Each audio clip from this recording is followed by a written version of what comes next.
বলছেন ওয়াল মুতাসাদ্দিকিনা ওয়াল মুতাসাদ্দিকাত, এরা দানশীল হবে, ওয়াস-সায়মিনা ওয়াস-সায়িমাত, এরা সিয়াম পালনকারিনী হবে, এরা সিয়াম পালনকারী হবে।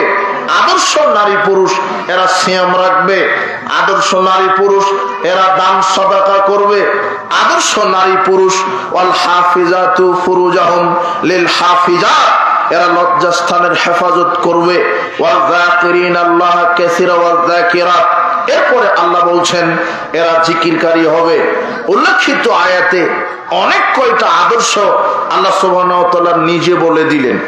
আদর্শ নারী পুরুষ হতে গেলে এই আদর্শগুলি থাকবে। এক, সে মুসলিম হবে।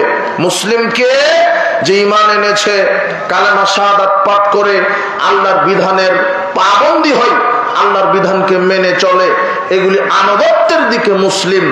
আর দুনিয়াতে মানুষের উপরে মানুষ মুসলমান পরিচয় পাবে তখন। আল্লাহর নবী বলছেন আল মুসলিমু মান সালামাল মুসলিমুনা মিন লিসানি ওয়া ইয়াদিহি, ওই ব্যক্তি মুসলিম যার মুখ এবং হাত থেকে আরেকজন মুসলিম নিরাপদে থাকে। মানে হাত দিয়ে